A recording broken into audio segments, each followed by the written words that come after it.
Chapter 2.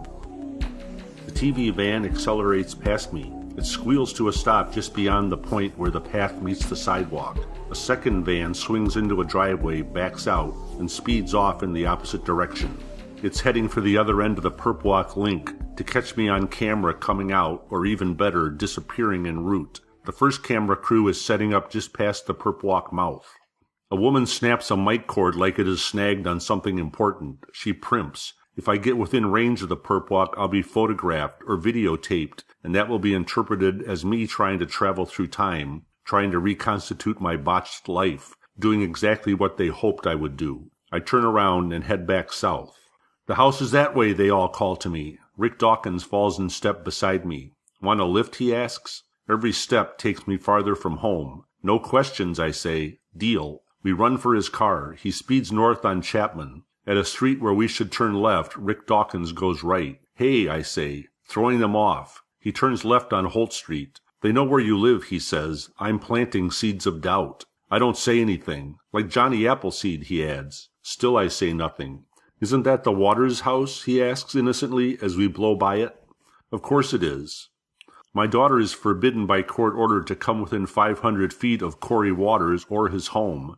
Penny's insistence that she and Corey had been in love freaked out the kid at the same time that it sort of flattered him, being pursued by a cute psycho chick. His girlfriend, whose name is Reagan, got tired of Penny dropping over and blew off Penny's insistence that she and Reagan had been friends once too. It was Corey's mother, Margaret Waters, who went to the police. Corey attended the hearing, but his mother did all the talking. Rick Dawkins had been checking his notes on another story in the back row of the courtroom, and he was, he later told me, just about to leave. If Penny had waited 60 seconds to speak, I would have missed the biggest story of my career, he told me later.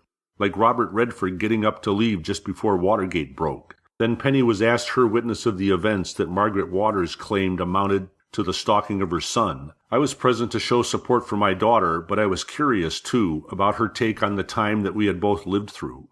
"Corey and I were boyfriend and girlfriend," Penny said in a clear, compelling voice. "I thought we were in love. Maybe we weren't. It was an insane summer all around, the summer my dad and I traveled through time." A sort of shiver went through the few people present. "Did you say traveled through time?" the judge asked. "All the kids were trying it too," Penny continued. "Holly Dearborn actually made it. She went into the future and came back." "Miss Winkler," the judge interrupted sternly, "you're in a court of law." Penny said, "Don't I know it? This is neither the time nor the place for a teenage prank." "Your Honor, this is so not a teenage prank," Penny said. "Holly came back from the future and she told me Corey would cheat on me. I tried to be cool, but I failed. I threw myself at him. I even jumped naked into a swimming pool." Corey Waters couldn't keep his eyes off Penny now. "I realized I was being an idiot," she told the judge. "I jumped out of the pool, gathered up my clothes, and ran home. Or I tried to. I wound up in 1918 instead." A roar of voices commenced. Corey, his mom, his friends, lawyers, a bailiff, and a court reporter. The judge had been expecting so little drama in the case that he had to dig through a drawer to find his gavel so he could wrap it. I looked around the courtroom. Behind me sat scribbling Rick Dawkins. Farther back was a muscular young man in a tight muscle shirt, buzz-cut black hair, and a pierced eyebrow, intently studying Penny. I would learn soon enough that this young man was named Randall. "Did you say 1918? the judge asked. "Yes," Penny said. "I took a job in an orphanage. I tried to come back to now, but I couldn't. People were dying of the Spanish influenza. Then my dad showed up." "In 1918? the judge said. When Penny nodded, he continued. "Is your father in the courtroom, or is he still back in 1918? Penny looked at me. I raised my hand. "Please stand up, sir." Rick Dawkins came forward and dropped into the row across from me. "You claim also to have gone back to 1918? the judge asked. Yes, sir." "How does one travel through time back to 1918? "There are walkways." "You walked?" "Ran, actually." "And why did you go back to 1918? "To save my daughter." "You knew she was there?" the judge said. "It was in the papers, back then, her death announcement." "She doesn't look dead to me."